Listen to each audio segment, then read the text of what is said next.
ঈদে দাদু বাড়ি যাবার আনন্দে বাস টার্মিনালে বসেই মনের খুশিতে গুনগুন গাইছে মেহরিমা। তার মতোই পরিবারের সঙ্গে গ্রামে যাচ্ছেন অনেক শিশু, যেন ঈদটা এসেছে তাদের জন্যই। দাদা বাড়িতে ঈদ করতে? হ্যাঁ। ঈদ করতে যাই কি করবা? কি করবা? সালামিনে যাচ্ছি। আপুর সাথে মজা করব। সালামিনে বাড়িতে যাচ্ছি। পরিবারের সবাই মিলে ঈদের আনন্দ ভাগাভাগি করে নিতে এই বাড়ি ফেরার যুদ্ধ।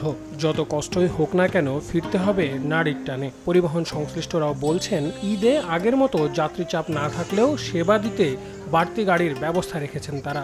এক বছর পরে বাড়িতে যাইতেছি, যত কষ্ট বাড়িতে যাইতে, বাড়িতে বাবা মা আছে। 1, 2, 3 ঢাকায় জমি জিতে নিন 100% ক্যাশব্যাক সহ 20 কোটি টাকার পুরস্কার। সবাই তো চাই যে তার পরিবার ফ্যামিলিকে নিয়ে একসাথে ঈদ করতে। জন্মসূত্র নারীর টানে বাড়ি যেতে হয় সবাইকে। বাড়ি যাচ্ছি আমরা, আত্মীয় স্বজন আছে, সবার সাথে দেখা করব।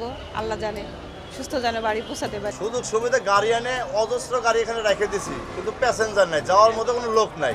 পদ্মা সেতুর উন্নয়ন খুব ভরপুর। দৌলতদিয়া পাটুরিয়া ব্রিজ এটা হয়ে গেলে আমাদের গাবতলী আবার যাত্রী হবে। সড়ক পরিবহন ও মহাসড়ক বিভাগের তথ্য অনুযায়ী গত 15 বছরে জেলা, আঞ্চলিক ও জাতীয় পাকা মহাসড়ক বেড়েছে প্রায় 3 গুণ। রাস্তাঘাট, মহাসড়ক এবং অবকাঠামো নির্মাণে ঈদযাত্রায় দুর্ভোগ কমে এসেছে অনেকাংশেই। ঘরমুখ মানুষদের মতে এক পদ্মা সেতু পাল্টে দিয়েছে পুরো দৃশ্যপট।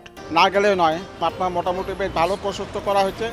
আশা করি হয়তো এবার যানজট একটু মুক্ত পাবো আর কি। তেমন তো চাপ দেখতেছি না, রানিং তো দেখি।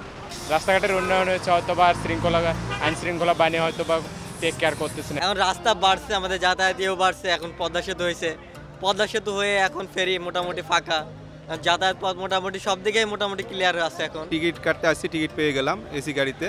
হ্যাঁ, খুব ভালো লাগতেছে এবং রাস্তাঘাটও দেখতে বর্তমান ভালো আছে। এবার আসলে পদ্মা সেতু হয়তো যা হয়নি, হওয়ার পর থেকে এবার যাচ্ছি, বুঝবো এবার গেলে কেমন হয়। সর্বোপরি নানান দুর্ভোগের পর সড়ক মহাসড়কের নেটওয়ার্ক সম্প্রসারিত হওয়া, নিরবিচ্ছিন্ন মহাসড়ক নেটওয়ার্ক গড়ে তোলার ফল এরই মধ্যে পেতে শুরু করেছেন যাত্রীরা।